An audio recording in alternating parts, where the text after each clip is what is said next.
29 जून के दिन हमें एक लेटर मिला था कि नई कार्यकारिणी का गठन होने जा रहा है।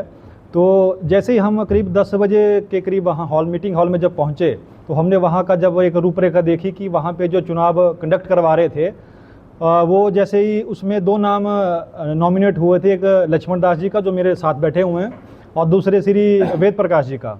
तो जब इलेक्शन की जब बारी आई, जब इलेक्शन का हमने देखा कि क्या सिनेरियो है, तो वहाँ पे एक सबसे पहले तो एक वोटिंग लिस्ट जब बाहर लगती है कि उसमें चेक किया जाता है कि जो अंदर इलेक्टेड जो मेंबर्स बैठे हैं, जो एक रेगुलेटेड मेंबर बैठे हैं, कि वो सच में सही है कि नहीं है। और जब हमने उस चीज़ का एक चीज़ और देखी कि वहाँ पे जो इलेक्शन करवाने के लिए जो दूसरे जगह से कोई कमेटी का मेंबर बुलाया गया था वो तो अवैध था। हमने एक वीडियो भी हमारे जो सदस्य थे उन्होंने एक बनाई थी, तो आपके लाइव की थी। तो उसमें उससे जब प्रश्न किए गए कि आपको किसने अथॉरिटी दी है, तो उसमें तो साहब मुकर गए और वहाँ से भाग खड़े हुए। तो ये तो सरासर सदस्यों के साथ नाइंसाफ़ी है। इस संदर्भ में हमने करीब 2 या 3 बार एसडीएम साहब को भी, माननीय एसडीएम साहब को भी, सुंदरनगर जी को 3 बार पत्र दिए कि इसमें उनको अवगत कराया कि ऐसे इलेक्शन में धोखाधड़ी हुई है जो भी अवैध है पूर्ण रूप से। ये चुनावी प्रक्रिया सही ढंग से नहीं हुई है और इसमें किसी भी प्रकार का मतलब ये नहीं है कि कोई कमेटी अगर खड़ी जाए। अब आज की डेट में एक अवैध कमेटी वहाँ पर बैठ गई है जो कि लीगली नहीं है।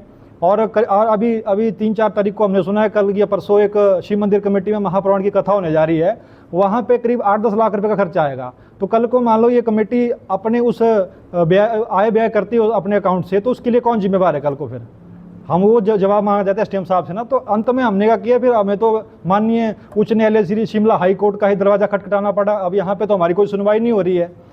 हम माननीय एसडीएम साहब को 10 दिन का समय देते हैं कि 10 दिन के अंदर हमारी ये जो है जो भी ये हमारी एप्लीकेशन के ऊपर कोई कार्रवाई नहीं हुई तो हम धरना प्रदर्शन कर देंगे, जो कि हमारा एक राइट है।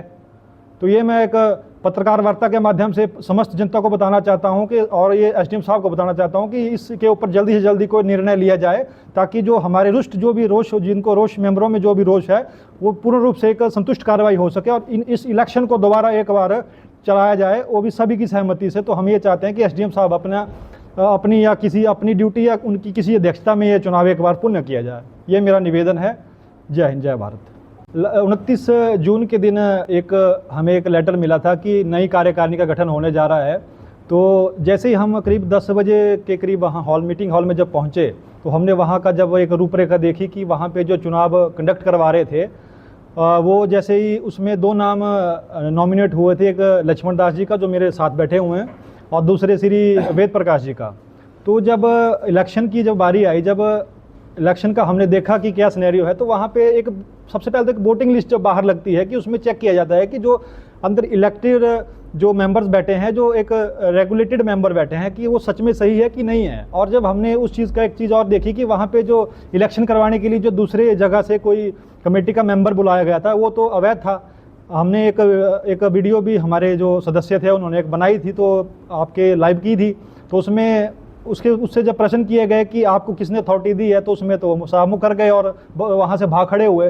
तो ये तो सरासर सदस्यों के साथ नाइंसाफ़ी है। इस संदर्भ में हमने करीब 2 या 3 बार एसडीएम साहब को भी, माननीय एसडीएम साहब को भी, सुंदरनगर जी को 3 बार पत्र दिए कि इसमें उनको अवगत कराया कि ऐसे इलेक्शन में धोखाधड़ी हुई है जो भी अवैध है पूर्ण रूप से। ये चुनावी प्रक्रिया सही ढंग से नहीं हुई है और इसमें किसी भी प्रकार का मतलब ये नहीं है कि कोई कमेटी अगर खड़ी जाए।